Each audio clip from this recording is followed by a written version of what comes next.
The most popular television drama today is Normal People.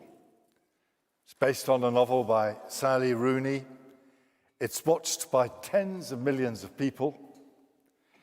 It's a beautiful, charming, tender story of the turmoils of teenage love.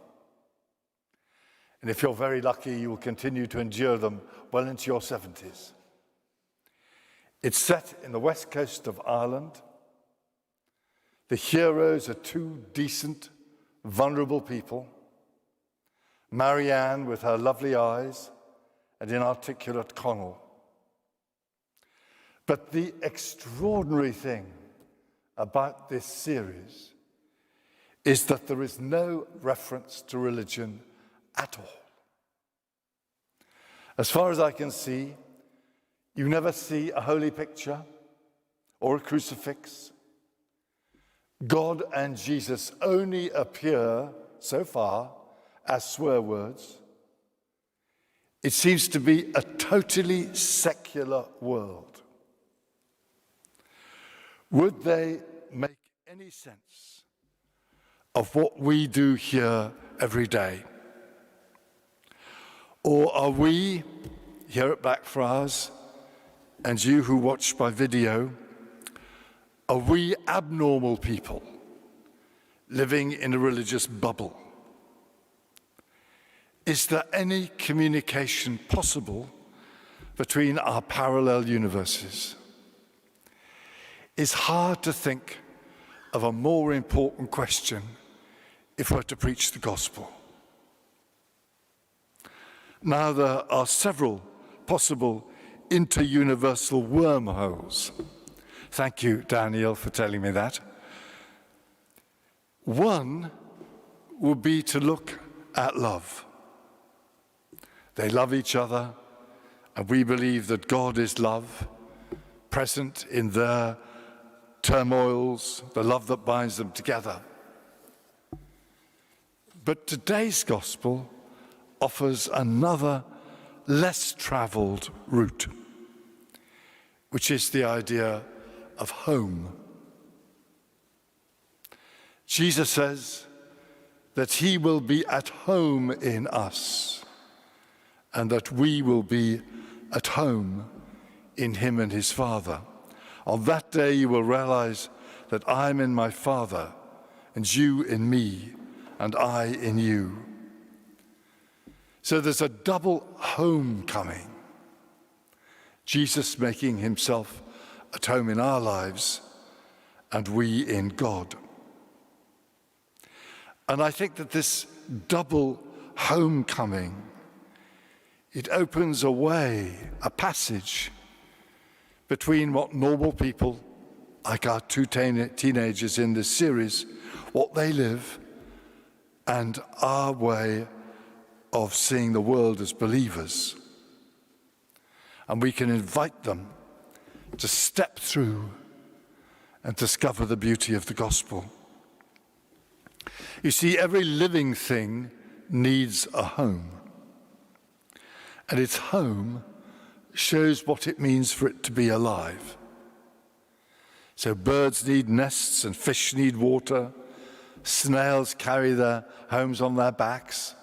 Spiders live in the webs. But what sort of homes do we need, we human beings, if we're to flourish and to be happy? And I think today's gospel sheds a light on what it means to have a human home, a home that both religious and secular people need if we're to be happy. So first of all, Jesus promises that he will make his home in us. This might sound as if Jesus is going to barge in and demand the guest room, highly inconvenient, as if Queen Elizabeth I were to descend on some poor country lord and demand board and lodging. But Jesus makes his home in us precisely so that we can be at home in ourselves. A few days ago, we celebrated the feast of St. Catherine of Siena, and John reminded us that Catherine taught us we should enter the cell of self-knowledge. We should dare to see ourselves as we are, with all our fragility, our vulnerability, our stupidity, our sins. But true self-knowledge, St. Catherine taught, is to perceive that it's exactly thus, as the people we are, that we are loved by God. And so we can rest in ourselves because the Most High God does. Neither of our normal teenagers are entirely at home in themselves.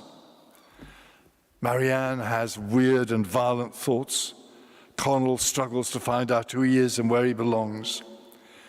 But if Jesus rests in us, we can be at peace in ourselves, at home.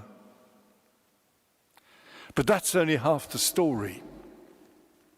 Jesus also promises that we shall be at home in him and his Father. To be humanly alive is to have an itch to leave your narrow world. 1,000 teenagers are longing to go on their gap year travel, but they can't. But today's gospel reveals something wonderful, that deep longing is not just to travel to some exotic place. A trip to Thailand is not enough. Our deepest desire is to find ourselves in the vast, infinite mystery, which is the Trinity. In Ecclesiastes it says, God has placed eternity in our hearts. Or as St. Augustine says, we are restless until we rest in you. And St. Catherine calls God the great Pacific Sea, in which we're invited to get out of our depth and to float. But that's frightening.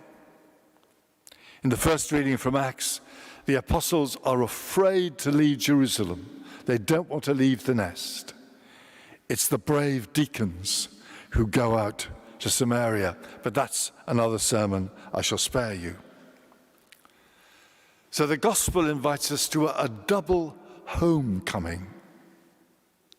Christ in us and we in God.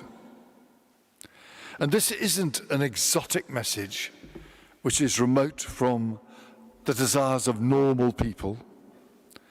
Everybody wants to be at home in themselves, and everybody wants to set out on some sort of adventure. But what the gospel does is it radicalizes, it deepens these desires that we all know. In Jesus, we can be utterly at home in who we are, with all our fragility, our frailty, and we yearn for an adventure which makes us a trip to Australia just seem like a visit next door.